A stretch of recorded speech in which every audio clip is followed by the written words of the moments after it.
I post beauty and lifestyle videos on what I learn every Tuesday and Thursday, so if you want to grow with me, please go ahead and subscribe.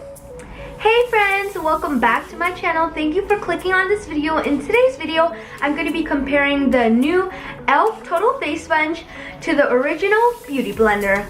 Let's roll right into it. The e.l.f. one retails for $4 and I picked mine up at Ulta. And of course this one retails for I believe 20 or 18, I believe 20 at Sephora and also Ulta. This one is brand new. It came in a pack of 2 and it's already ripped and I never even used it. First impressions, this is a very pretty color, but also this is a lot more soft and dense than the real Beauty Blender. I really like the texture of this one, and the shape of it reminds me of the Real Techniques facial sponge. I can't remember what the sponge is called. I think it's like precision sponge, but it's just the orange one. So I just wet these and I feel like the e.l.f. one got a little bit bigger, but that might just be me. We always gotta start on a clean slate, so I already washed my hands, washed my face, and added the Clinique Dramatically Different gel as a moisturizer to my face.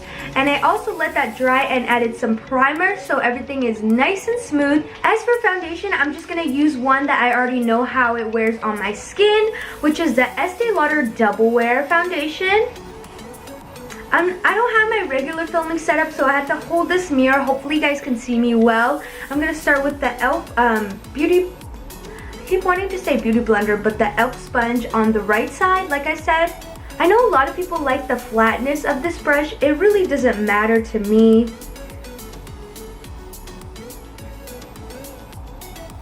And wow, this is actually really nice. I feel like this one works really good.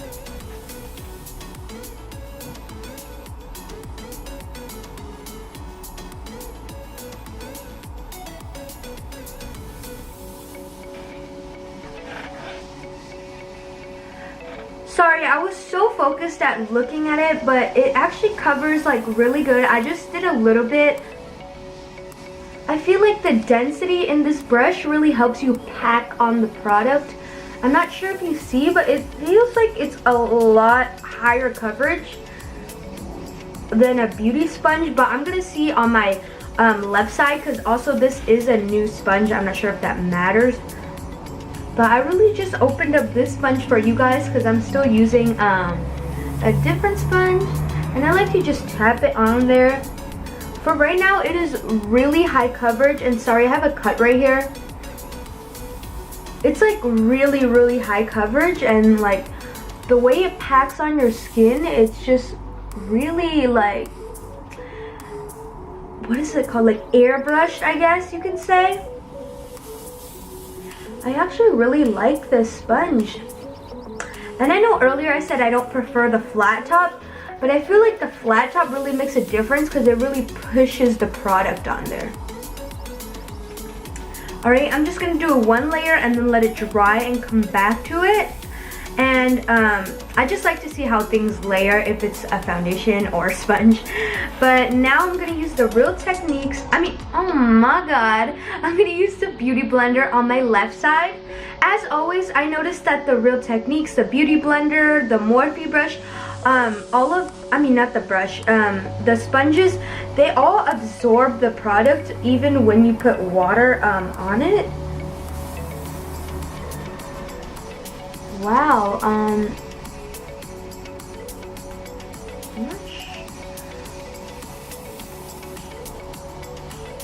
I noticed that the e.l.f. one actually applied it a lot better on the left side. You guys can't see on camera, but off camera, you can see like a little bit of patchiness, not from dry skin because my skin is the same on both sides.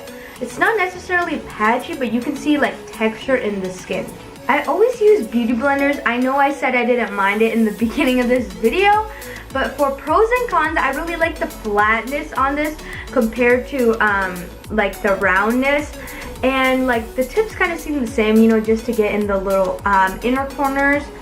And I feel like this one is a little bit more dense or something, or maybe it's just the flatness, because it really just, I feel like it's just a little bit higher coverage than this side.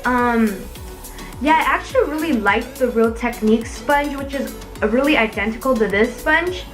And honestly, I would say get this sponge, but we're gonna see at the end of the video how they wear and whatnot. That's just my observations for right now, and I'm gonna layer another layer on my skin. And like I said, I feel like this is, oh my god, I think this is a little sparkly, or maybe not, actually maybe not. And I always dab the product. And even though it kind of caked on the side, it looks like really hairbrushy.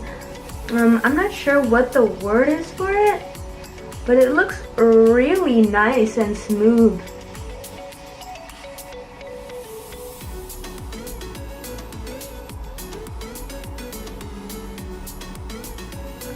Wow, I actually really like this sponge. I might just switch to the dark side.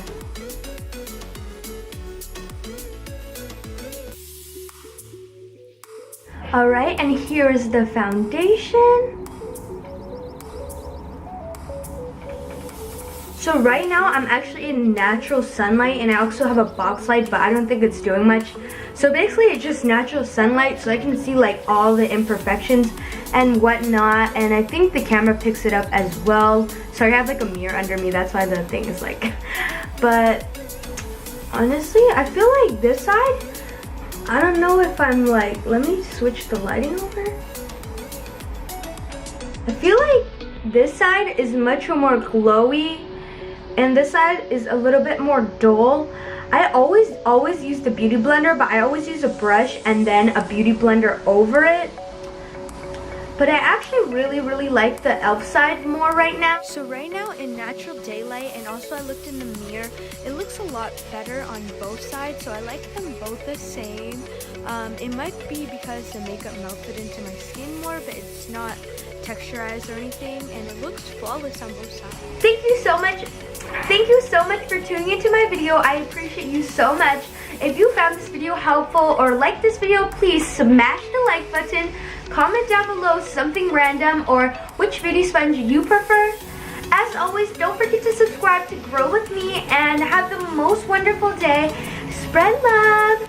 Thank you so much, and I'm signing out. Love y'all.